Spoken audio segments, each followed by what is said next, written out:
le courant libéral et l'école classique. Le courant libéral se compose de deux grandes écoles, l'une classique qui apparaît à la fin du XVIIIe siècle, l'autre néoclassique à la fin du XIXe siècle. Malgré la pluralité de leurs travaux, les auteurs classiques et néoclassiques parviennent à forger une analyse qui repose sur quels grands principes. Le premier principe, c'est l'affirmation de la liberté économique des individus. Liberté d'emprunter, liberté de concurrence, liberté de circuler, etc. Deuxième principe, l'intérêt individuel est le moteur de toute action humaine. Le troisième principe, le marché comme régulateur de l'économie. Quatrième principe, la permanence de l'équilibre économique, c'est-à-dire que dans un système économique conduit par le principe de la liberté économique tend naturellement vers l'équilibre. Lorsque celui-ci n'est pas réalisé, les prix s'ajustent à la hausse ou à la baisse. Et le dernier principe, c'est bien sûr la non-intervention de l'État, c'est la règle de l'État gendarme. Examinons maintenant, en quelque sorte en détail, l'apport des principaux économistes. Adam Smith. C'est en Angleterre, première grande puissance à l'époque, avec Adam Smith, Thomas Malthus, David Ricardo, puis en France avec Jean-Baptiste Say, que naît la pensée libérale classique. L'examen des apports d'Adam Smith sera entrepris à travers les questions suivantes. La question de la richesse, la main invisible, la valeur, la répartition et le commerce extérieur. Un attire aux origines de la richesse. Adam Smith rejette les thèses mercantilistes, c'est-à-dire la thèse de l'accumulation des métaux précieux. Et les thèses, bien sûr, des faits Socrate, selon, bien sûr, lesquelles seule l'agriculture est productive. Pour lui, la richesse, c'est l'ensemble des biens matériels nécessaires à la vie humaine. Il trouve sa source dans le travail, et plus précisément le travail productif par opposition au travail improductif. Les principaux facteurs d'accroissement de la richesse sont la division technique du travail et le machinisme. La main invisible. Un mécanisme social grâce auquel les intérêts individuels sont guidés dans la direction la plus favorable aux intérêts de la société toute entière, c'est-à-dire l'intérêt général. C'est-à-dire que l'intérêt individuel coïncide avec l'intérêt général. L'autre question qui intéresse Smith, ça reste la question de la valeur et des prix des marchandises. L'une des préoccupations d'Adam Smith est de déterminer la loi qui explique le phénomène des prix. En effet, toutes les marchandises sont le fruit du travail humain. Ce dernier peut donc constituer le fondement de leur valeur. Il y a deux types de valeurs, valeur d'usage et valeur d'échange. Adam Smith donc distingue ces deux types de valeurs. Pour lui, la valeur d'usage, c'est-à-dire l'utilité d'un objet, et la valeur d'échange, c'est-à-dire la faculté que donne la possession d'un objet d'en acheter d'autres. Par conséquent, la valeur d'une marchandise est égale, toujours selon Smith bien sûr, à la quantité de travail que cette marchandise permet d'acheter ou de commander. C'est ce qu'on appelle la théorie du travail commandé. Il y a également deux prix, le prix naturel et le prix du marché. Le prix naturel correspond au coût de production. C'est un prix déterminé par les conditions de l'offre. Alors que le prix du marché, c'est un prix de court terme. Il correspond au prix courant tel qu'il est établi par la loi de l'offre et de la demande. Trois composantes constituent le prix. La première, c'est la rente. La deuxième, c'est le salaire. La troisième est le profit. Le paradoxe de la valeur. Smith donne l'exemple de l'eau et du diamant. Et je cite, « Rien n'est plus utile que l'eau, mais on ne peut presque rien acheter avec. Au contraire, un diamant n'a presque pas de valeur d'usage, mais on peut obtenir en échange une très grande quantité de biens. » Donc, il y a une certaine contradiction entre la valeur de l'eau et la valeur du diamant. C'est ce que, bien sûr, Smith appelle bien sûr paradoxe de la valeur. L'autre question qui intéressait également Smith, c'est la question de la répartition. Trois facteurs de production, il existe trois facteurs de production, à savoir le travail, le capital et la terre. Selon Smith, à long terme, le salaire correspond au minimum vital. C'est ce qu'on appelle le salaire de subsistance. Le profit est conçu comme une rémunération, comme la rémunération du capital. C'est un prélèvement sur le produit du travail, alors que la rente, c'est le prix payé pour l'usage de la terre. Donc, trois facteurs de production, trois revenus et trois classes sociales.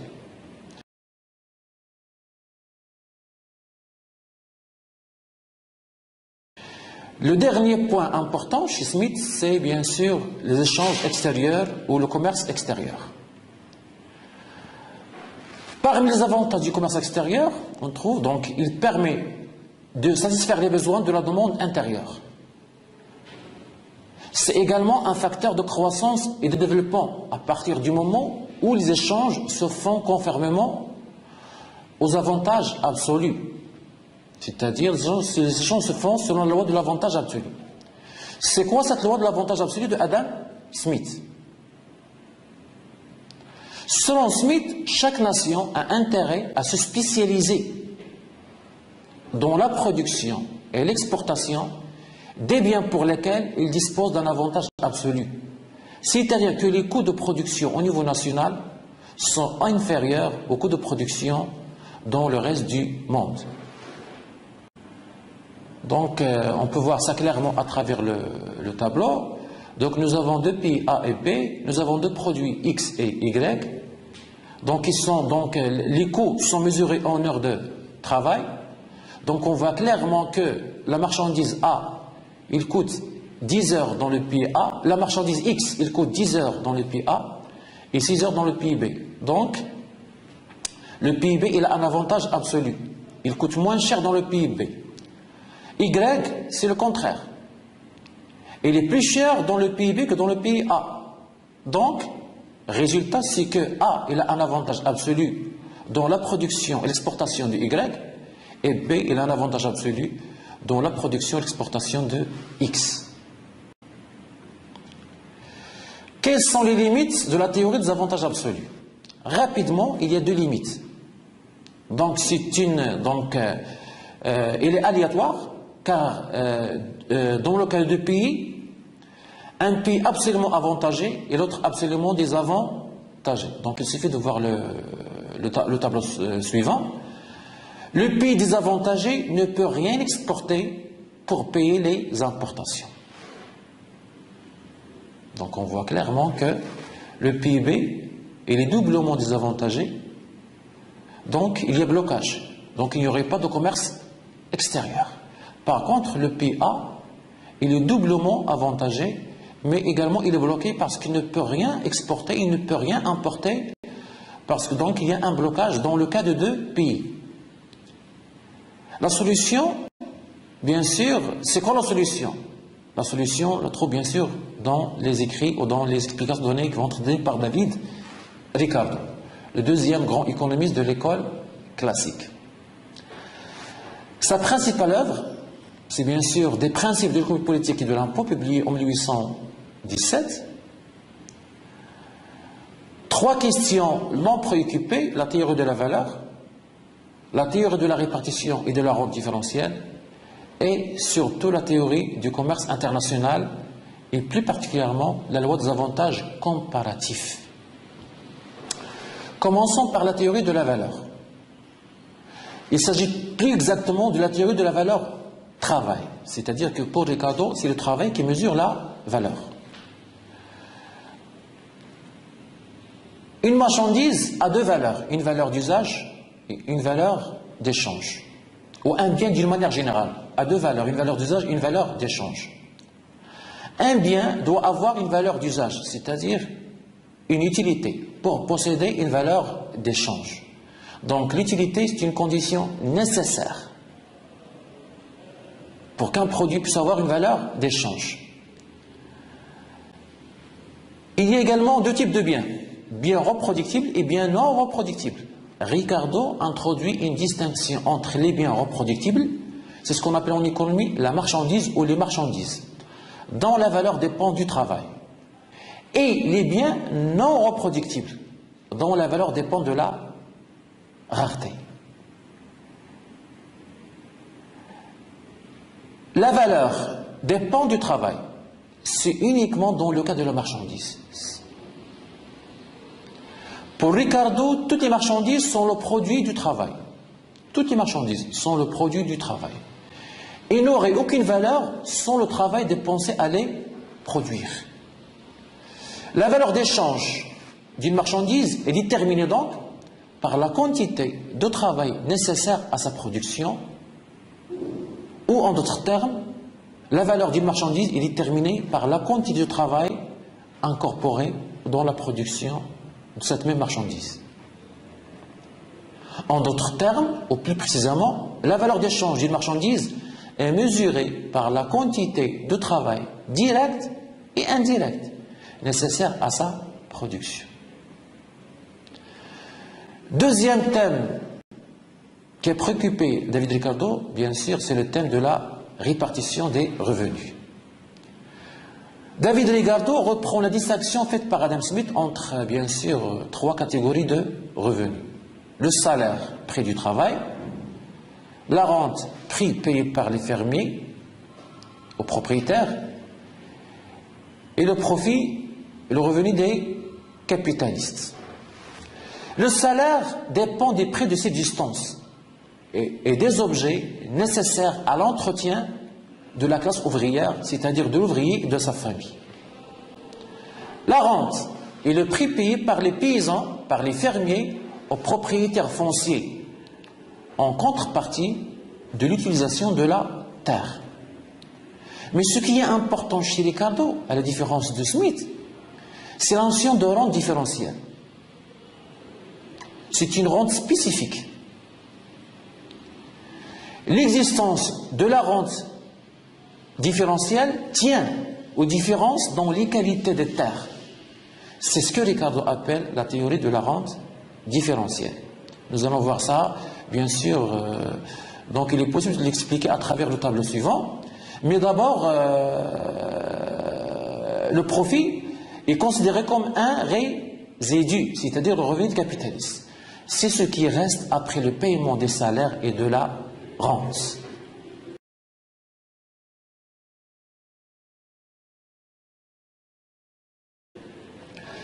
Donc on voit ça clairement à travers le tableau.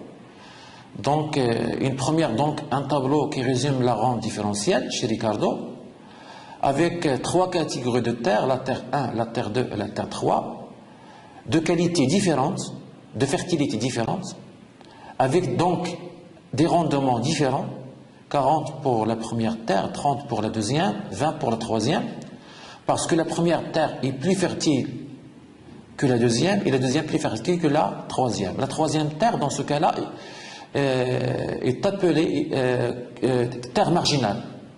C'est la terre marginale. Puis, la troisième colonne, les terres exploitées. Dans un premier temps, on n'exploite que la première terre, donc on a mis 8, non pour la deuxième, non pour la troisième. Donc dans ce cas-là, il n'y a pas de rente différentielle. La rente est égale à 0. L'autre colonne, la sixième colonne, non, je crois la cinquième colonne, la terre exploitée. Dans ce cas-là, deux terres, la première et la deuxième. La troisième n'est pas exploitée. Donc 8 pour la première terre, 8 pour la deuxième, non pour la troisième. Qu'est-ce qu'on constate? L'apparition de la rente différentielle pour la première terre, parce qu'en même temps on a utilisé une deuxième terre. D'accord? Donc la première terre, elle va profiter bien sûr d'une rente différentielle. Puis après, on a exploité les 3 terres. 8 pour la première, 8 pour la deuxième et 8 pour la troisième. Pour la première terre, la rente différentielle est égale à 20. Pour la deuxième, la rente différentielle est égale à 0. Et pour la troisième, la rente différentielle est égale à... Donc je répète, la première terre, la rente différentielle est égale à 20. La deuxième terre, la rente différentielle est égale à 10. Et pour la troisième, égale à 0. La marche vers l'état stationnaire, donc l'accumulation du capital, bien sûr, plus la croissance démographique, incite donc les producteurs à mettre en culture des terres de moins en moins fertiles. Donc, 2 lois interviennent. La première loi, c'est la loi de population de Malthus, à cause de la croissance démographique. Et la deuxième loi, c'est la loi des rendements des croissants, puisqu'on a mis en culture des terres de moins en moins fertiles. Quelles sont les conséquences? La hausse des prix des subsistances, c'est-à-dire du blé, donc la hausse des salaires et la hausse des rentes, surtout les rentes différentielles. Puisque le profit, c'est un résidu, la conséquence serait la baisse des profits et le ralentissement de l'accumulation et l'avènement de l'état stationnaire. C'est ce qu'on appelle, bien sûr, la croissance zéro. Pour David Ricardo, la dynamique de la croissance dépend bien sûr du taux de profit. Mais cette dynamique est menacée par la baisse tendancielle du taux de profit et l'avènement d'un état stationnaire. Le commerce extérieur, dans le cadre du libre-échange, peut toutefois contrecarrer cette menace. La théorie du commerce international chez David Ricardo. La condition nécessaire et suffisante pour qu'il y ait échange international entre 2 pays est que les coûts au prix relatif de ces 2 pays soient différents. C'est quoi donc cette loi des avantages comparatifs ou des coûts comparatifs? Réponse, et je cite Ricardo, quand un pays dispose de plusieurs avantages absolus, il doit se spécialiser dans la production et l'exportation des produits là où son avantage est comparativement le plus grand. Et quand un pays ne dispose d'aucun avantage absolu, il doit se spécialiser dans la production et l'exportation des produits là où sont des avantages est comparativement le plus petit. L'explication, donc, on va expliquer à travers le tableau suivant. Donc, d'après le tableau, le pays A, il a intérêt à se spécialiser dans la production et l'exportation de X. J'ai mis un X. C'est là où il y a l'avantage comparativement le plus grand.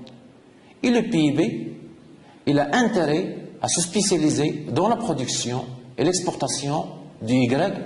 C'est là où le désavantage comparativement est le plus petit.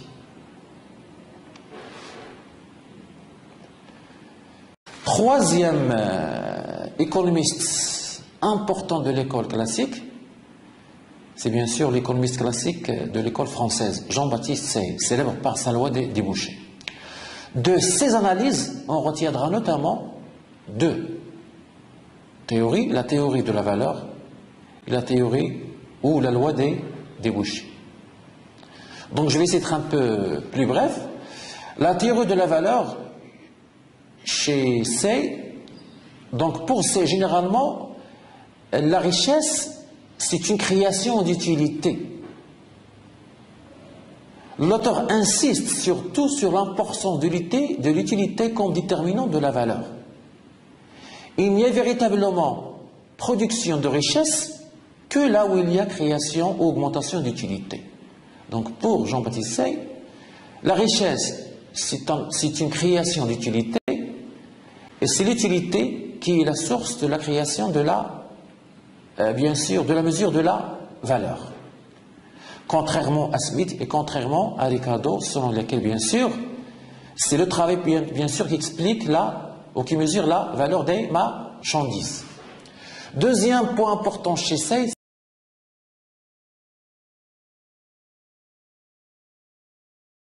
c'est la loi des débouchés, ou la célèbre loi des débouchés. Cette loi stipule que toute offre crée ses débouchés, c'est-à-dire que l'offre crée sa propre demande. En d'autres termes, l'offre crée une demande équivalente, comme on peut le voir sur la figure. D'après Say, il ne peut y avoir de crise générale et durable de surproduction. Mais, cependant, la loi de Say ne marche pas si il y a thésaurisation, et par non investi dans la production, s'il y a compatibilité de demande, parce qu'il faut qu'il y ait une demande pour d'autres produits, et s'il n'y a pas de motivation du premier producteur pour s'engager dans la production dont les débouchés ne sont pas sûrs. La loi de Say, ou la loi des débouchés, c'est une conception quand même qui permet d'opposer les économistes, les optimistes et les pessimistes. Les économistes optimistes classiques, ce sont eux qui font confiance au système capitaliste pour créer ses propres débouchés. Il s'agit essentiellement de Say, Smith et Ricardo. À l'opposé, les pessimistes, des classiques et des non-classiques. C'est-à-dire des économistes qui considèrent que le système économique conduise à des difficultés qui imposeront l'intervention de l'État. Parmi les classiques, Malthus, et parmi les non-classiques et les non-libéraux, il y a Marx et Keynes.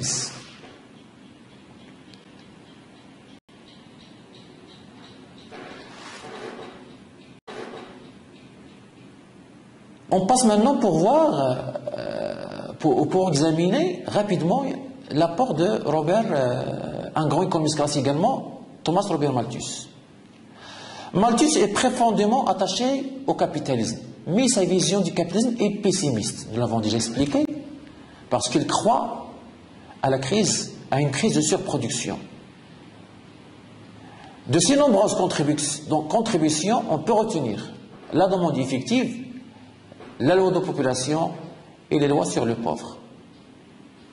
À propos de la demande effective, Malthus s'oppose à la loi des débouchés de Jean-Baptiste Say. Il considère qu'une épargne excessive constitue un danger pour l'économie et une cause directe d'une crise de surproduction, due bien sûr à une insuffisance des débouchés ou de la demande.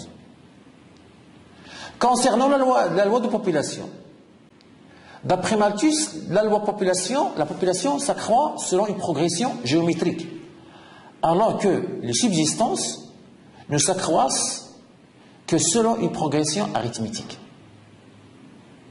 En d'autres termes, l'espèce humaine s'accroîtrait comme la progression 1, 2, 4, 8, 16, etc. Et les subsistances comme une progression 1, 2, 3, 4, 5, 6, 7, 8, etc. Par conséquent, d'après Malthus, en 225 ans, le rapport de la population au moyen de subsistance serait de 512 à 10. Et en 3 siècles, le rapport il devient de 4096 à 13. Donc, ce qui montre, donc, à long terme, il va y avoir un écart important entre la croissance de la population et la croissance des subsistances. Selon Smith, le capitalisme n'est pas responsable de la pauvreté qui accompagne l'industrialisation. Il la considère comme un phénomène naturel qui découle de l'excès de population. Donc, ce n'est pas le système qui est responsable, c'est plutôt un phénomène naturel. Par conséquent, l'aide aux pauvres leur permet d'avoir plus d'enfants, voire les incite et conduit par conséquent à aggraver leur situation.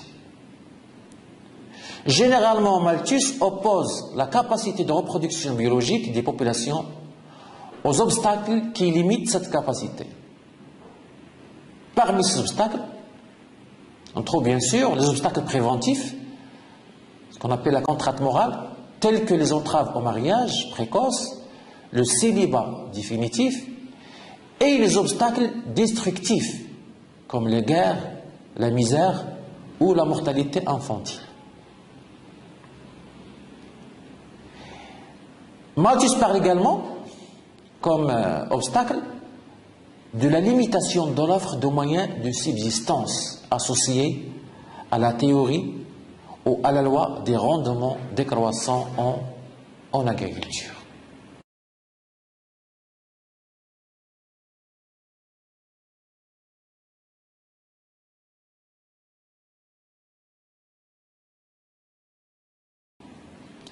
Nous allons maintenant examiner également, de façon précise également, l'apport de l'école libérale néoclassique.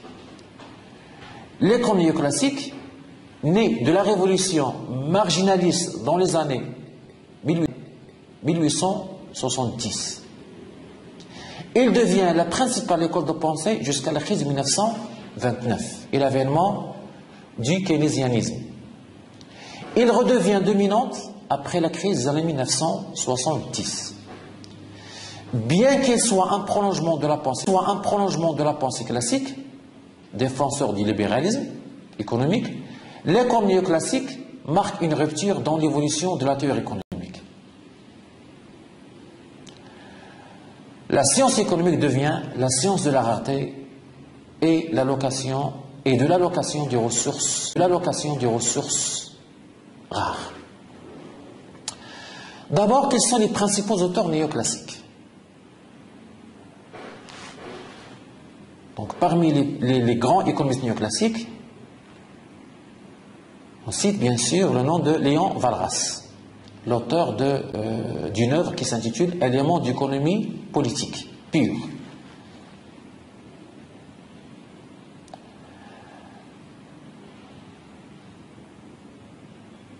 Alfred Marshall, deuxième grand économiste néoclassique, l'auteur d'économie politique. À ces deux grands auteurs, on peut ajouter d'autres noms comme Pareto, comme Jevons, ainsi que d'autres auteurs néoclassiques. Quelles sont les principales découvertes de l'école néoclassique? Ou quelles sont les principales notions inventées par les néoclassiques? La principale découverte ou la principale notion, c'est le calcul à la marge. Deuxième découverte, la notion d'utilité marginale. Ça concerne surtout la théorie du consommateur.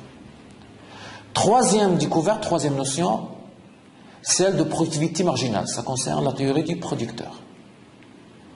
Quatrième découverte, c'est la loi d'utilité marginale décroissante. En utilisant le calcul à la marge, les néoclassiques ont montré que l'utilité marginale, qui représente la valeur à laquelle le consommateur estime le bien, est décroissante en fonction des quantités consommées. C'est quoi la valeur utilité chez les néoclassiques? Donc les néoclassiques, ils ont donc adopté une thèse différente que celle des classiques. C'est la thèse de la valeur utilité. Cette loi, cette thèse est en rupture avec la théorie de la valeur travail défendue par Adam Smith et par Ricardo. La valeur d'un bien est fonction de son utilité, ou plus exactement de son utilité marginale. En d'autres termes, la valeur d'un bien augmente avec sa rareté, de l'eau et du diamant.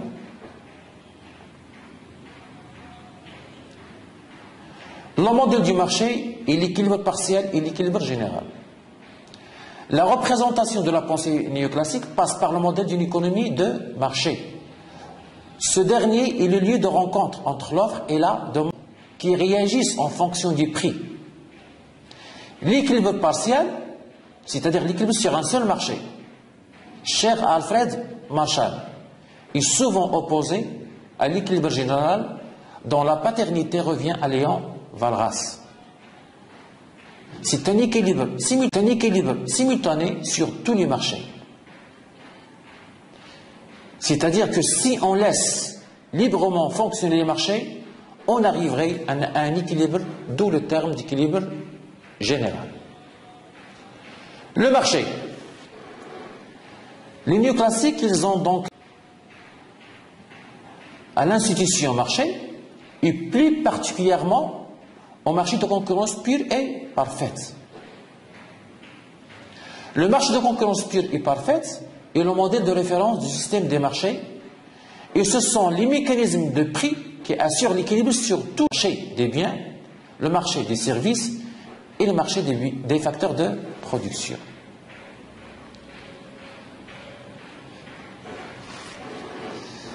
Cinq critères caractérisent le marché de concurrence pure et parfaite.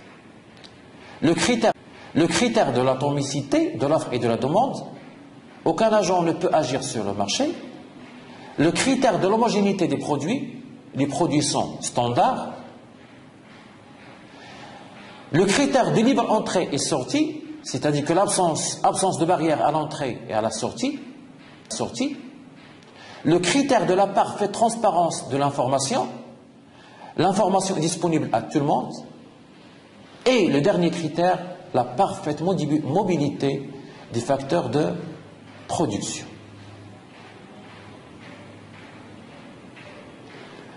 Voilà ce qui concerne, d'une manière générale, l'apport principal, aussi bien de l'école classique que de l'école néo-classique.